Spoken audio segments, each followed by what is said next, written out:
Premier League teams back in action now in the summer series, and we will talk about the game between Arsenal and Newcastle in just a moment and bring you what happened in that game. But of course, all the talk afterwards to Eddie Howe was, where is Alexander Isak? And this is what he had to say. Just a quick one on Isak's situation. Is there any update? Are you thinking about flying him out here at any point? No, nothing's changed. And just to clarify on Alex, is there any chance that he joins you out in Korea or here? No. Well, it's pretty firm there. No, and no, Jules, he's going to Liverpool, isn't he?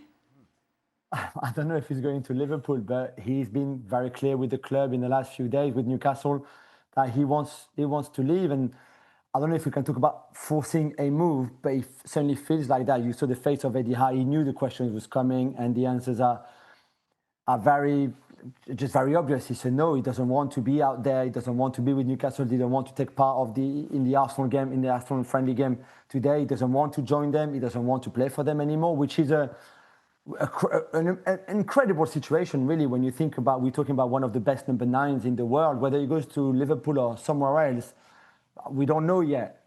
We talked about it about him going to Liverpool 2 days ago. Can they afford him to start with? Where would he play? Like, what do you do with Ekitike and Wirtz and etc. etc. So even to Liverpool is not that easy and not that simple.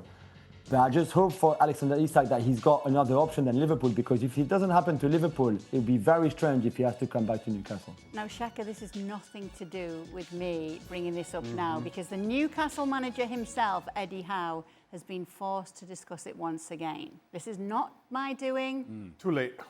Too late, Kay. It may not be her doing, but she seems to be enjoying it. Bro, she's way too much. It's too late, Kay. The damage is already done. Listen, you understand Eddie Howe's position, or certainly how curt his answers were, kind of given the situation and the importance of Alexander Isak to Newcastle United. The amazing thing to this is, listen, it's nothing new about players wanting to move clubs, especially with this kind of interest, especially when you're talking about clubs like Liverpool, defending English champions, that list of favourites to win the Champions League. It makes an incredible amount of sense. But this just seemed to happen quickly and escalate even more so.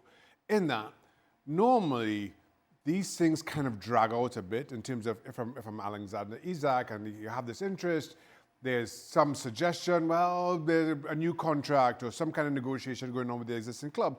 And while Newcastle do not hold the pedigree or certainly the ceiling of a Liverpool football club, financially, they want to be able to compete, or you think they can or should be able to.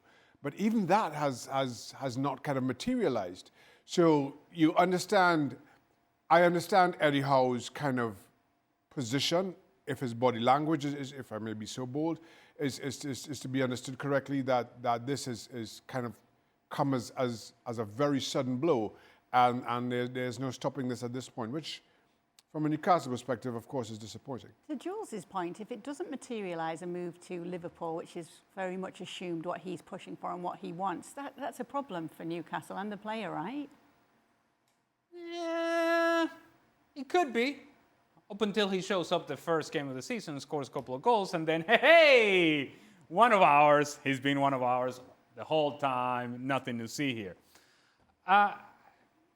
Newcastle are in a position in which now they're just reacting to whatever Isak wants to do. And that's a very uncomfortable place to be if you're a club, because as now the window advances, you're wanting to see, okay, if indeed he's going to go, we need to have a contingency plan. We need to have something to react and time enough in this window to be able to react and replenish our team. You're not going to get the same level of player of Alexander Isak, but how do you go about addressing his potential absence? But you cannot address his potential absence if you don't have the funds available. And when does that become available? When he gets purchased by, in this case, Liverpool. And so it's a very uncomfortable position to be as a club. It's an even more uncomfortable position to be as a manager, because you're having to placate the media and you're having to answer these questions time and time again. Are you really having direct conversations with the player? At this point, probably not. And so you're depending on all sorts of things that are out of your hands. And yet, when that first game comes around in the Premier League season, Eddie Howe is expected to put a competitive team on the field with or without Alexander Isak.